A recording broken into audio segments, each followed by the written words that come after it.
Estamos de volta com o programa Medicina em Destaque.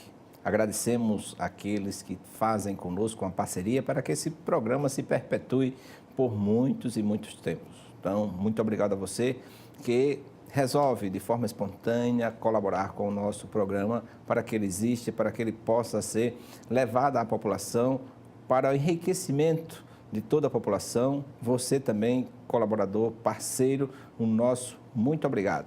Nós estamos com um convidado especial, o Dr. Irapuan Barros, falando, que é perito da Previdência Social, e falando sobre benefícios previdenciários e alguns questionamentos que são feitos com o usuário e, às vezes, está aqui quebrando, inclusive para mim, alguns paradigmas que se tem quanto ao médico da Previdência Social, de que é sempre aquele vilão, aquele homem mau e, às vezes, é visto como até alguém que não nos ama, mas que, na verdade, ele é fiel, deve ser fiel a toda a legislação, aos princípios do Código de Ética e não pode fugir, porque, ao contrário, será ele o réu de muitos processos que podem ocorrer. Então, doutor Irapuan, nosso muito obrigado mais uma vez pela participação, pelas informações que estão sendo oferecidas aqui à população.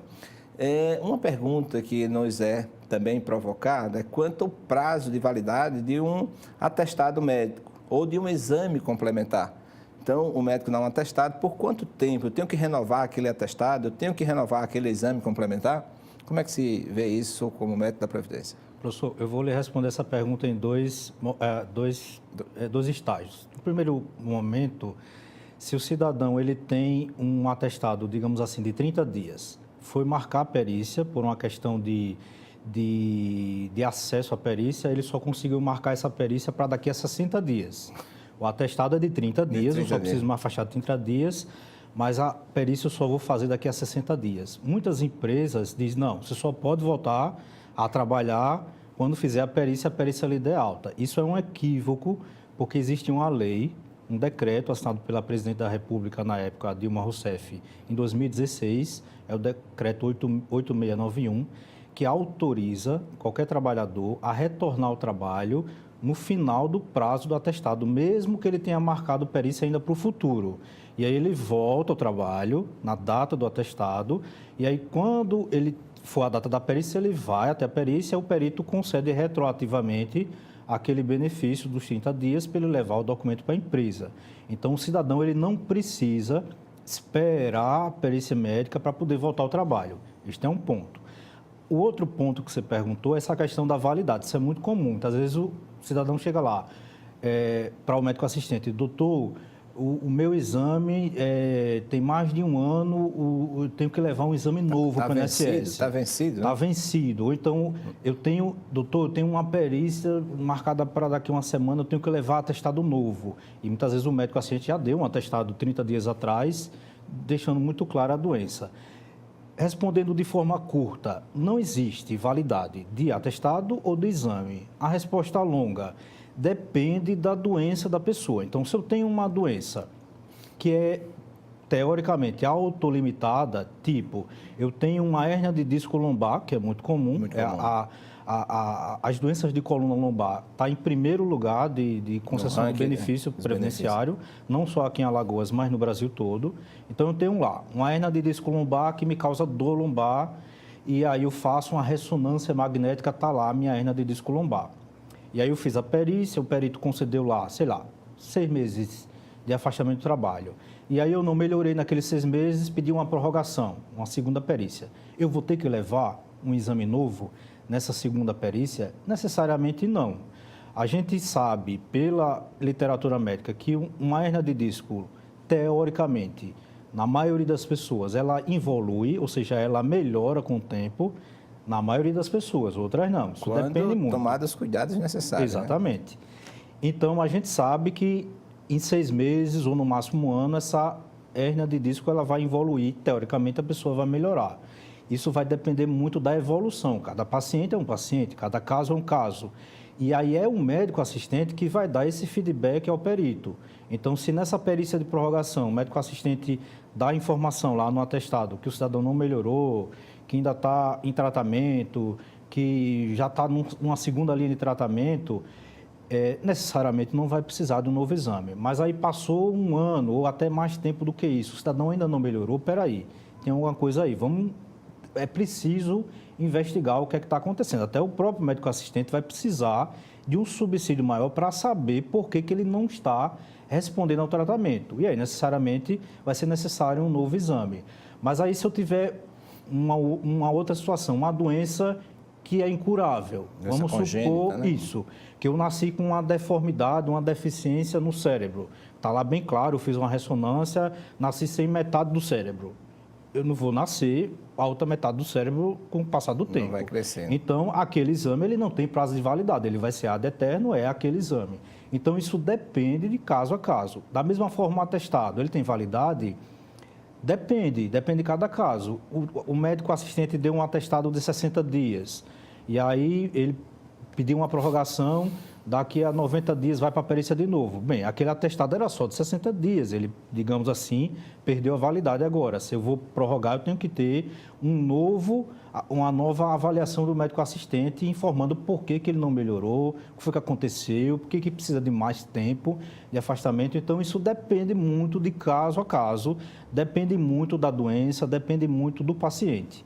Existem situações em que o médico do INSS, ele dá o benefício e o INSS nega nesse caminho ou só naquela inadimplência que nós falamos anteriormente? Isso. Existe o principal tipo de indeferimento administrativo é essa questão aí dos pagamentos. Dos pagamentos. Porque o procedimento, o caminho natural, quando alguém pede um benefício no INSS por doença, é que ele vai pedir ou pelos canais remotos, pelo site, telefone ou aplicativo, e esse pedido ele é feito ao setor administrativo do INSS, que quando vê que o problema depende de avaliação pericial, encaminha para a perícia dar o seu parecer. Quando a perícia termina o parecer dela, esse processo, que hoje é tudo eletrônico, retorna para o setor administrativo para ele tomar a decisão final.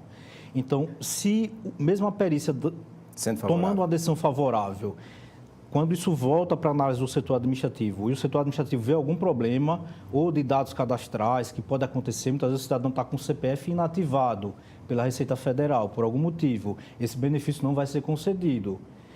Ou a questão de pagamento, aí o cidadão está com alguma pendência dessa de pagamento ou perdeu a qualidade de segurado, o benefício também não vai ser concedido. Agora, existe uma outra possibilidade, depois que o benefício é concedido, nessas prorrogações, do benefício ser indeferido, ou ser suspenso ou ser cessado.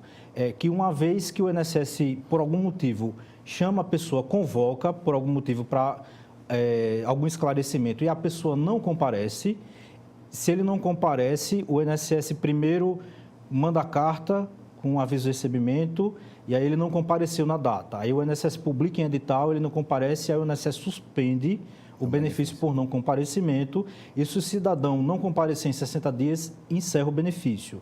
Aquelas pessoas que são com idade maior do que 70 anos, tem aquela questão da prova de vida. Então, anualmente, ele tem que ir no banco dizer que está vivo. Se ele não disser que está vivo, chamado prova de vida, o INSS também suspende o benefício do cidadão. Muitos usuários ficam inquietos, né? Com isso, eu tenho que provar que estou vivo. Mas essa prova de vida ela é feita na própria agência bancária, onde o cidadão faz o saque do seu benefício. E se o cidadão não pode sair de casa, ele pode até fazer isso mediante procuração. E existe também uma terceira forma de encerramento de benefício, que é quando o INSS convoca o cidadão para fazer perícia, e o cidadão, às vezes, comparece, a perícia é feita, mas aí, quando se retorna ao setor administrativo, é identificada alguma irregularidade. E aí existem várias, vínculos empregatícios fictícios no sistema, ou problemas de comunicação que a empresa disse que pagou e, na realidade, não pagou, o INSS, ou então foi identificado algum atestado falso no decorrer do benefício do cidadão. Qualquer irregularidade, o cidadão vai ter prazo para se defender, mas constatada a irregularidade, o benefício também é encerrado. Essa questão do atestado falso tem aparecido muito. Às vezes até falsificam o carimbo do médico e assinam. Tem. E, assim, é uma coisa importante para se dizer. O INSS ele é uma autarquia federal. Então, quando o cidadão chega lá com um atestado falso, ou até mesmo rasurado, isso é uma tentativa de falsificação, o médico colocou lá 30 dias, aí o paciente ou alguém rasurou, colocou 80 transformou o 3 em 80, o 3 em 8. Então, isso é uma falsificação do atestado, apesar de não ter sido feito pelo médico, foi feito por outra pessoa. Então, toda falsificação de atestado, como o INSS é uma autarquia federal, é investigado pela Polícia Federal. Então, o paciente ele tem que ter isso em mente, de que toda tentativa de fraude que é cometida no INSS é a Polícia Federal que vai investigar. E a gente sabe que a Polícia Federal não brinca em serviço. Então, o paciente ele pense 2, 3, 4 vezes antes de querer levar para o INSS um atestado falso ou um atestado rasurado, maquiado, porque isso é investigado sistematicamente. E deve ser. E mensalmente são presas quadrilhas ou pacientes. E aí você, muitas vezes, queria um benefício curto, vai terminar ficando preso, respondendo um processo judicial e ainda vai ser demitido por justa causa, porque atestado médico também, o empregador crime, pode né? demitir por justa causa. Isso. Então, pense 2, 3, 4 vezes antes de querer levar um atestado falso ou rasurado ou um exame fabricado para o INSS, porque tudo é investigado pela Polícia Federal. Que bom que assim seja. A gente vê como está sendo a Polícia Federal nos dias atuais, né? Investigando e colocando na cadeia. Não é só o pequeno que faz esse crime, porque, quero dizer assim, de bens, de poucos bens, mas também a gente vê que tem chegado a todas as escalas sociais. Uma outra pergunta que chega, o paciente que ele está de benefício e recebe da perícia médica dizendo que recebeu alta. O que é que ele deve fazer de imediato? De imediato, ele concordando ou não com a decisão da perícia, de imediato ele tem que se apresentar ao empregador para fazer o exame de retorno ao trabalho, porque senão ele vai ficar descoberto, aquele limbo previdenciário. Chama num limbo, né? Isso. Quem vai pagar essa conta? Exatamente, ele vai ficar sem salário, porque o INSS não vai pagar mais ele, então ele tem que retornar à empresa, mesmo ele não concordando, achando que ainda está doente, mas ele tem que se apresentar ao médico do trabalho contratado ou vinculado à empresa no dia subsequente, o dia útil subsequente à alta da perícia médica. E aí, no exame de retorno ao trabalho, se o médico do trabalho verificar que o cidadão não tem condição de trabalhar, o médico do trabalho vai dar um atestado especial, chamado Atestado de Saúde Ocupacional de Retorno ao Trabalho, no caso, com a decisão de inapto, devolvendo esse paciente para a perícia do INSS, e aí esse cidadão vai protocolar no INSS um pedido de recurso. Esse é o procedimento padrão. Então, o cidadão recebeu a alta do INSS, não concordou, tudo bem, ele retorna à sua empresa, passa pelo médico do trabalho. Esse é o procedimento obrigatório, ele tem que voltar à empresa, senão ele vai ficar descoberto.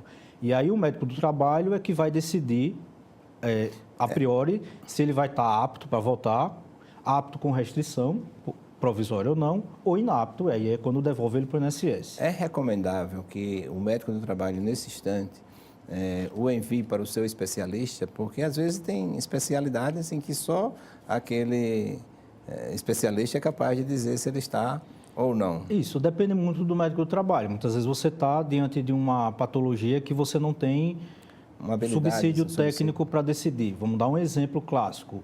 O cidadão ele tem um transtorno mental ou algum processo depressivo. Você não consegue examinar a pessoa nem ter exame complementar para dizer se a pessoa está deprimida ou não. É o psiquiatra que vai dar esse norte para o médico do trabalho. Então, muitas vezes o médico do trabalho não tem como decidir naquela hora se o paciente está apto ou inapto para voltar ao trabalho. Aí ele vai pedir, o médico do trabalho, a avaliação do especialista, nesse caso aí, o psiquiatra, que vai subsidiar a decisão lá do médico do trabalho. Inclusive, pode ter até aquela patologia, mas se está tomando o medicamento adequado, né? Sim. Porque, às vezes, tem a patologia, mas com o uso adequado do medicamento, ele pode ter um retorno ao trabalho. Exatamente. Muitas vezes, dependendo da doença psiquiátrica, e a gente está falando sobre esse tema, a reinserção no mercado de trabalho faz parte do tratamento. O cidadão ficar em casa olhando para a parede, isso até pode piorar a condição clínica dele. Então, muitas vezes o retorno à vida social, o retorno à vida laboral, mesmo que seja paulatino, e aí quem vai decidir isso é o médico do trabalho, se ele vai retornar com restrição temporária ou não, muitas vezes faz parte do tratamento. Mas aí essa decisão vai caber, nesse momento, ao médico do trabalho, que aí ele vai ter o livre-arbítrio de solicitar o parecer do médico assistente ou não, ou decidir por si só. Existem outros casos em que o médico do INSS deu alta, vai para o médico do trabalho e o médico do trabalho também dá alta, mas o paciente não concorda com nenhuma das. O que deve fazer? Não, nesse caso, o paciente não tem o que fazer. Assim, ele tem que retornar ao trabalho e trabalhar. Se ele não conseguir trabalhar, né, que seja no dia subsequente, ele tem que voltar ao médico assistente dele, que aí vai verificar se ele realmente está incapaz ou não e vai emitir um novo atestado, afastando ele novamente do trabalho. E aí ele vai seguir aquele caminho de novo, de marcar a perícia, um novo benefício no INSS e tudo mais. Mas uma vez que a perícia do INSS deu alta e o médico do trabalho deu alta, o cidadão ele está obrigado a retornar ao trabalho. Se ele não retornar, depois de 30 dias de falta ao trabalho, o patrão, inclusive, pode demiti-lo por abandono do emprego, conforme a legislação trabalhista. E nessa questão das altas ainda, se referindo, às vezes o paciente recebe um benefício há 2 anos, 3 anos, e de repente alta, não é? Como é essa validade dessa alta? Que perfil se deve ter para um benefício pago há 2, às vezes até 5 anos, e aí o médico... Existe uma confusão que muitas pessoas acham que se eu tiver mais de 2 anos de benefício, automaticamente eu vou ser aposentado por invalidez.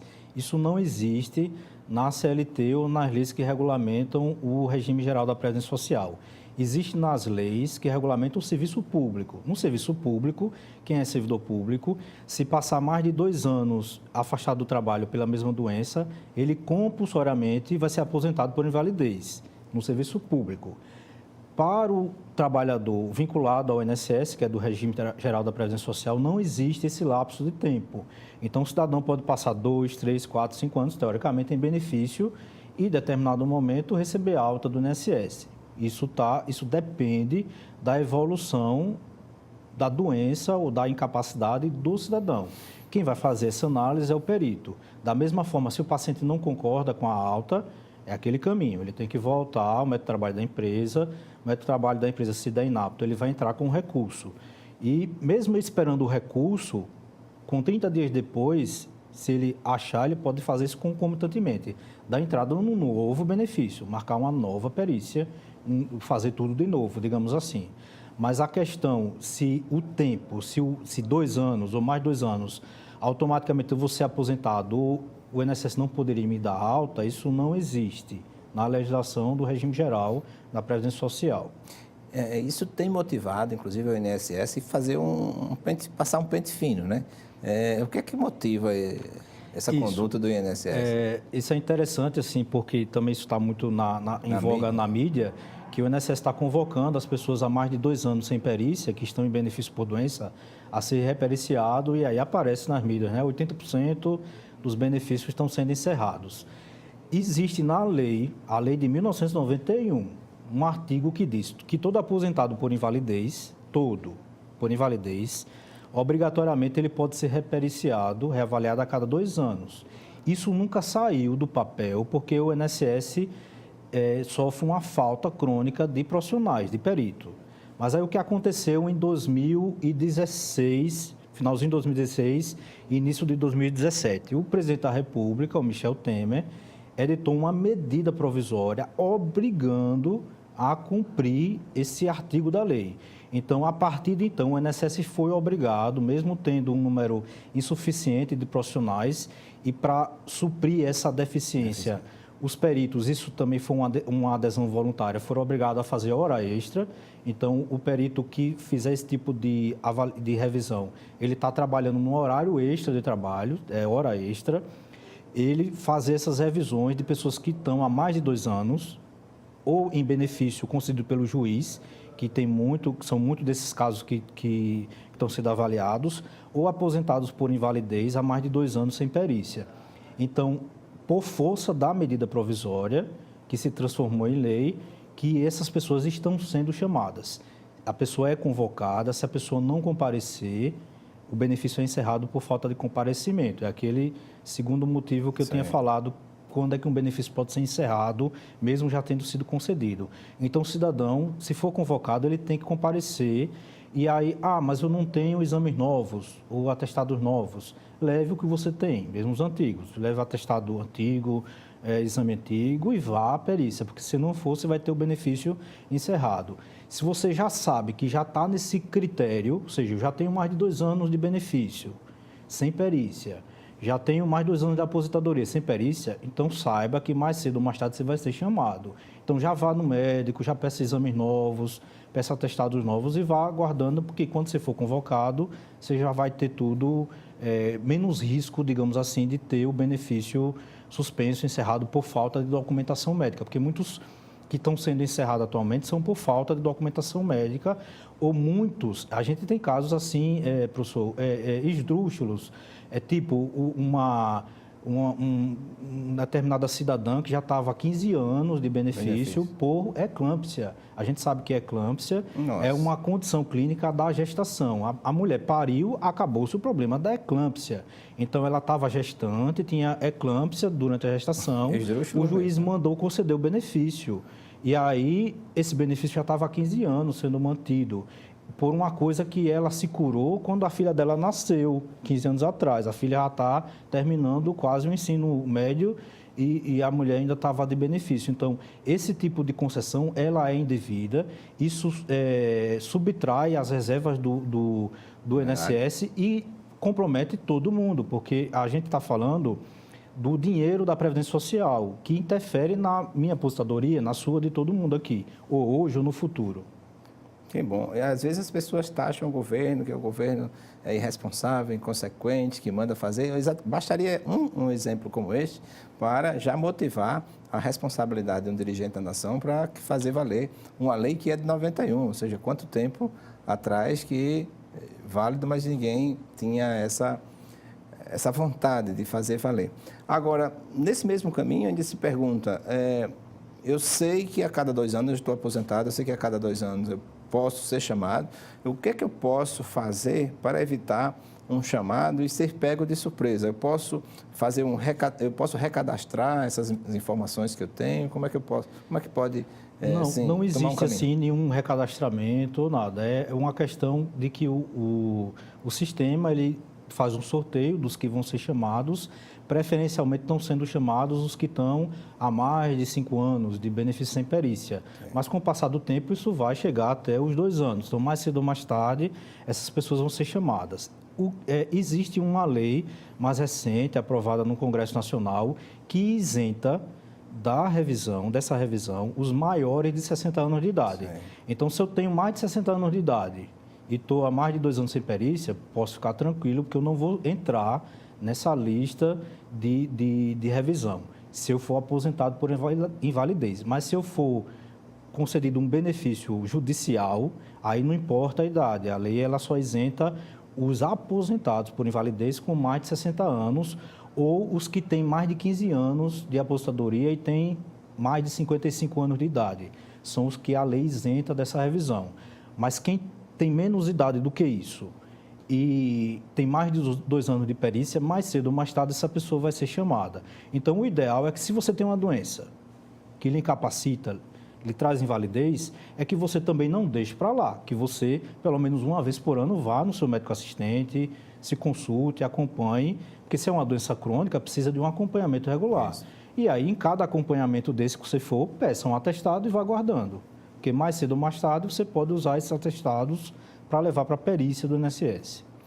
Muito bem, doutor Irapuã. Eu, nesse final do programa, eu gostaria que fizesse algumas considerações para o usuário, de uma forma geral, apesar de que já foram prestados esses esclarecimentos. Mas uma mensagem de um perito da Previdência para o usuário, de uma forma geral, para que evitem tudo isso, mostrando aí o contato direto, o 135, o site da Previdência, e de que forma poderia mudar todo esse paradigma que se tem com relação ao perito da Previdência, ou seja, a questão da legalidade, né? De que forma poderíamos assim dar um recado a esse usuário? Isso, o primeiro recado que eu daria seria, entre no site do INSS, se tiver alguma dúvida, busque, no próprio site tem informação sobre tudo na Previdência. inss.gov.br. Então, se eu estou em dúvida se eu pago como autônomo, qual o valor que eu pago, se eu estou em dúvida da minha perícia, o resultado da perícia eu pego também pelo site, o resultado do recurso, então tudo está lá. Se eu tiver alguma dúvida, eu ligo para o Central 135 e faço essa pergunta ao funcionário. Então, se você tiver alguma dúvida, busque informação, ligue para o telefone, entre no site, acesse o aplicativo, está tudo lá. E se eu não concordar com a decisão do INSS, seja decisão da perícia ou decisão de indeferimento administrativo, também não precisa eu sair dando murro e etc. Até porque, se eu fizer isso, é a Polícia Federal que vai me prender e é a Justiça Federal que vai me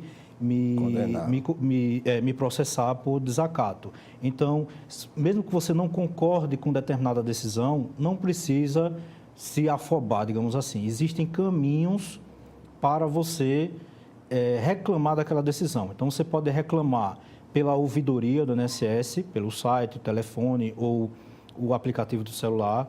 Você pode entrar com um recurso, que é quando você pede uma segunda opinião, e esse recurso ele não é analisado pelo INSS, ele é analisado pela Previdência Social. Existe aí uma necessidade de esclarecimento que INSS e Previdência Social são hierarquias diferentes. O INSS está subordinado à Previdência Social.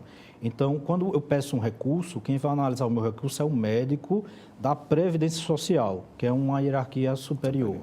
E se o recurso não deu ganho de causa, eu posso dar entrada num novo benefício, marcar uma nova perícia, e se continua sendo tomada uma decisão que eu não concordo, eu posso entrar na Justiça Federal, que aí, como a INSS é uma autarquia federal, tudo tem que ser via Polícia Federal ou Justiça Federal. Então, se eu não concordo, eu vou até um advogado de minha confiança para dar entrada na Justiça Federal. Então, isso são os direitos que a pessoa tem. Então, não adianta se afobar, não adianta reclamar. Existem caminhos que a pessoa pode tomar para ter aquilo que ela almeja, que ela acha justo. Sem que seja o caminho da discórdia, da agressão, essas coisas todas. Tá? Valeu. Nota 10. Agradecemos ao Dr. Irapuan pela sua presença aqui, a você que nos acompanhou neste momento, não é, com este programa, você internauta, você que nos acompanha através do canal 25 da NET, e nos aguardem que na próxima semana nós estaremos aqui novamente, e fica aqui um convite para o Dr. Irapuan para que nós possamos entrevistá-lo quanto à questão de alguns documentos médicos legais, principalmente o atestado em si e a declaração de óbito, que é um documento assim importantíssimo para todos nós. Sabemos que é um documento que tem uma importância jurídica extraordinária e a gente vai tratar sobre isso em um próximo programa. Doutor Irapuan, muito obrigado. Eu agradeço e ao dispor, professor. Tá bom, muito obrigado e até a próxima.